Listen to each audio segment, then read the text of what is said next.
Well, people, we're really excited about this weekend. We've got basketball, we've got football, we've got it all. Lufkin Panthers sports, big time of the year. We're really excited about it all. The rundown for today is Lufkin basketball, both girls and boys, how they did on Tuesday night, what's going on in the weekend and the next week. Also, Lufkin Panther football, they're in the playoffs. It starts tomorrow night. And as well, this is a little bit of a different topic, but I think it relates to Lufkin sports in general, but the overall charter schools and where they're at. Appreciate you listening in. Again, this is the Fan from the Stand podcast. Let's get this thing started.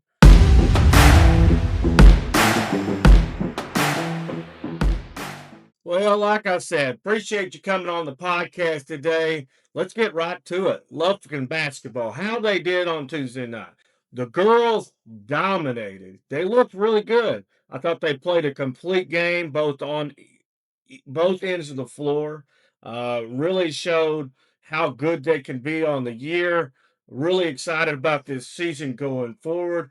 Of course, there's always some stuff they can work on, but overall, I thought they looked really dominant and they showed a lot of depth. And I think that's one thing that Coach Lamb will tell you when you have the depth that the Lady Panthers have, especially this year and going forward, knock on wood, as long as they stay healthy, they've got a really good chance to be really successful. In fact, right now they're 4-2 on the year. They play tomorrow night in Koontz. Good luck to the Lady Panthers.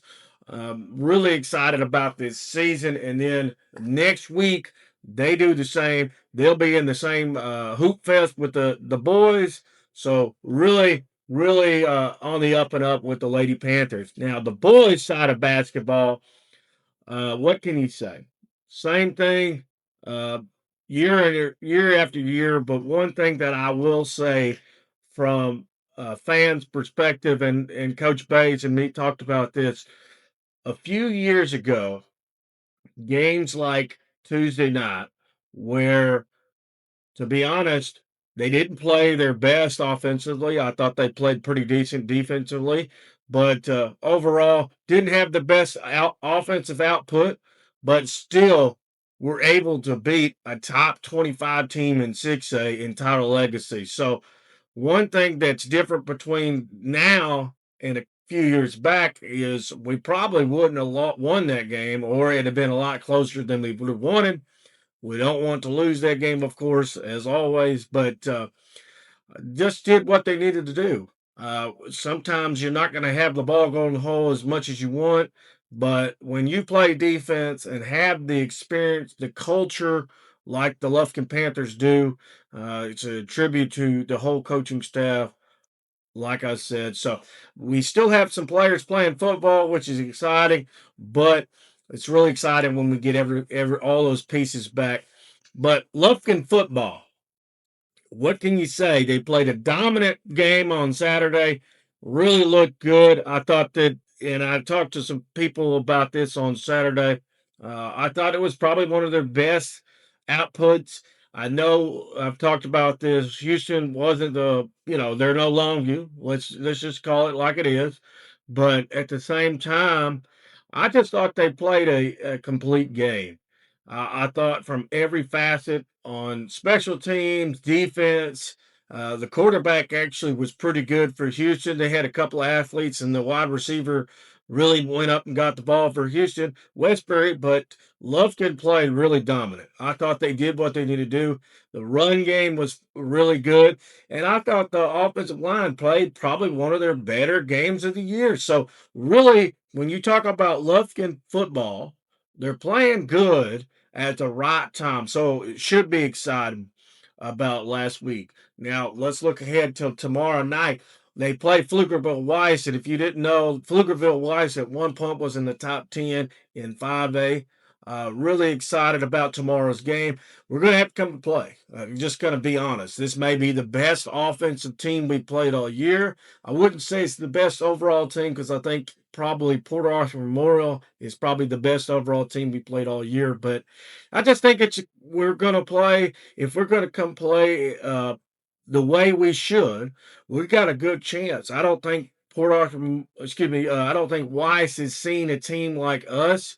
And look out for a couple of wide receivers. They're huge D1, power four wide receivers for Weiss. But I think if we can limit their possessions, and I think that's one thing that Coach Abtech will tell you, if we limit their possessions, have sustained drives, and have the ability to put points on the board, whether it's a field goal or touchdown, but preferably touchdown, we have a really good shot at beating a really good team. I'll be honest, I think it's going to be a really good game. And if we come out and play, we've got a really good chance.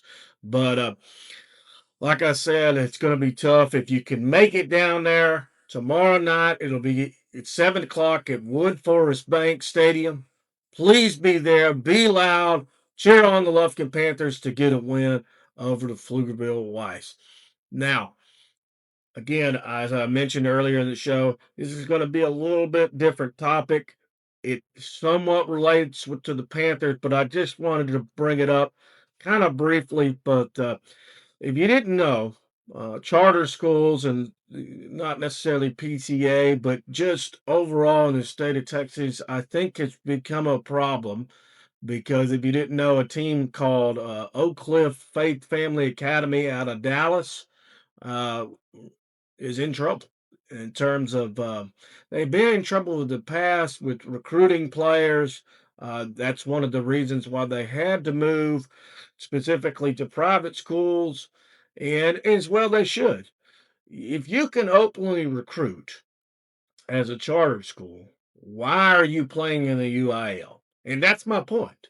I had a discussion with a fan yesterday. Uh, how it shouldn't be allowed you to play in the UIL when you have they won multiple state championships at the 4A level. And that's my point. When you have the ability to recruit the way they do, and I'm not gonna lie, I think overall recruiting on some ways, maybe people don't like to hear this, but I think it does happen at the bigger cities, Houston and Dallas and things like that. But I'm talking about openly recruiting, such as Faith Oak Cliff Academy. Uh, it's a shame, and they shouldn't be playing with the 4As. I mean, if you're going to openly recruit, you better be playing against the best of the best, or be in private school where you can do that. So, anyways, that's kind of my thought. Let me know what you think. They're in trouble in terms now academically. So, but just let me hear what your thoughts. Comment on the Facebook page. Comment on the YouTube. Appreciate you listening in. But like I said, tomorrow night, the Lufkin Panthers take on Pflugerville Weiss. Appreciate you listening in. Please be down there. Take the drive. It's a great stadium. Get you some food. Go to In-N-Out. Wood Forest Bank in the Woodlands. Appreciate you listening in. I hope to see you tomorrow.